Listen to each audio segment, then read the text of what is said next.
一直以来 ，OPPO 的折叠屏在我看来都是非常个性的。上一代还是个性的数码爱好者，这一代折叠屏又开始专注拍照，下一代又开始狠打磨轻薄手感。这一次 OPPO Find N6外观看起来终于有点正经迭代的模样了，还真不是挤牙膏，因为他们把最大的升级藏在了里面。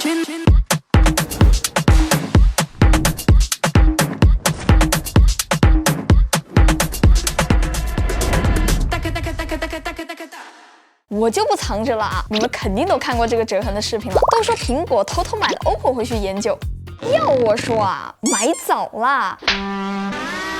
这个内屏的折痕控制相当炸裂，我还记得刚开箱的时候撕开中间的封条，这还是折叠屏吗？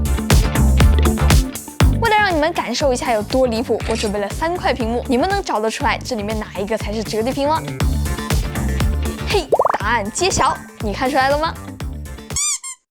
这几年也算用过不少折叠屏了，但完全找不到能对标 N6这种程度的折痕控制，不在一个量级，你懂我意思吧？而且这个铰链还有超级广的悬停角度，开合起来都挺扎实的。为了苹果好，真心建议库克多搞几台 N6重新研究。谁赞成？谁反对？点亮屏幕之后，边框比之前小了1圈，搭配 OPPO AI 出来的3D 壁纸，好看的。展开之后的边框也变窄了，我反正是很吃这一套。尤其是考虑到折叠屏大多都是傻大黑粗的级别，这个看起来就相当次世代了。你再看看这一块几乎看不到折痕的内屏，观感跟上一代比起来已经是 next level 了。不仅内屏利好强迫症，后盖也是。摄像头完全做成了围绕哈苏标的中心对称，闪光灯呢类似 N3 被移动到了左上角，像一个小纽扣一样，我觉得还怪好看的。我手头有2种颜色，黑色呢就比较低调，橙色不是 iPhone 17那种要告诉全世界我换新手机了的橙，而是有一点哈苏那种，对吧？另外一个颜色是钛灰色，你们看中了哪一台？我全都要。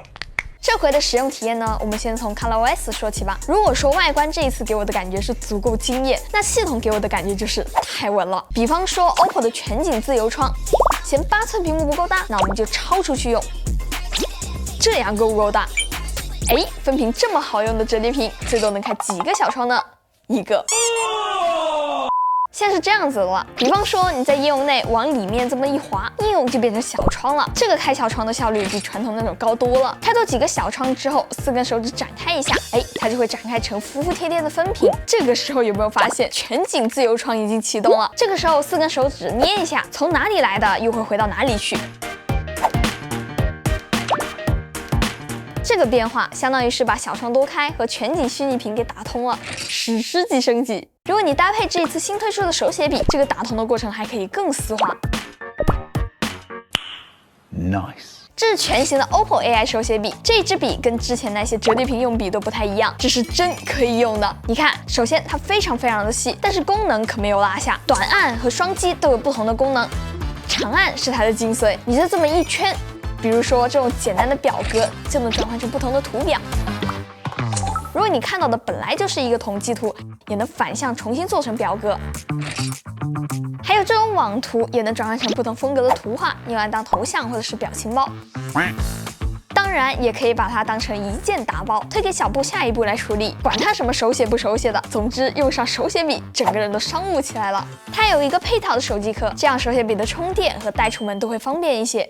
我真的超级喜欢这个笔的收纳，它直接就是用手机给它充电的，充电站那种就有点太落后了，而且它一整个质感都很不错。你看啊，我现在故意把它反过来插进去，它还是吸附进去了。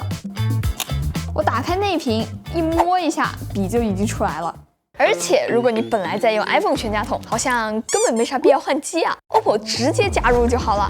AirPods 配对的时候，开盖会出来弹窗，降噪、通透都能调。设置好互联之后 ，iPhone 上面的电话、短信、通知都会完全实时同步到 OPPO 上面。也就是说，不仅你是能转接 iPhone 上面收到的电话，你的验证码也会被同步过来，还能触发自动输入。如果你有2张以上的卡，或者是多个账号，你能想象到这里面有多爽吗？听说后面 OPPO 也要加入那个互传的功能，不用下软件就能跟苹果互传。你这个大家庭貌似有点杂呀。iPhone 上面收到的短信会被整理成一个单独的联系人，用起来是非常符合直觉的。你可以手动选择同步哪一些应用的通知，快递、飞书这种可以开，垃圾推送就给我往后稍稍。如果你是双持手机的话，基本就是拿出来哪一个都不碍事儿，无缝兼容了谁是。哦对，这一代也和直板机拉齐，3段式变成了一个实体的 AI 键，它的核心就是围绕小步记忆这个功能来的。就比方说你随口想到的东西，直接说就能记下来。而且各种乱七八糟的记忆，它是会试图去理解的。就比如说买的机票记下来，既是账单也是行程；取餐码记下来，就变成了流体云挂在后台。再比如看到一个视频开头挺有意思的，后面看不下去了，你也可以点个记忆。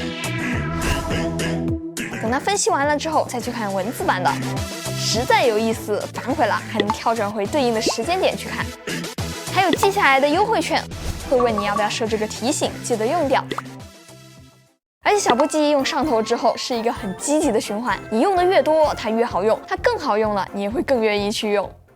Find N6的芯片、电池、屏幕也有一圈的升级。简单说一下相机，主摄升级到了 HP5，超广角升级到了5000万像素。上一代 N5 老用户用过超广角夜景的，从预览框开始应该就会大受震撼，现在也是好起来了。在硬件本身的厚度和重量已经逼近极限的情况下 ，OPPO 出手把内屏折痕做到几乎消失，解决了很多小伙伴的顾虑。新机补齐了影像上面的短板，再给有需要的人搭配一个手写笔。折叠屏的系统总是被说出厂即灰烬，但 N6 这个一出厂就有的完成度看起来相当的不错。按照我这2年用 ColorOS 的经验来看，过几个月 OTA 新功能少不了你的。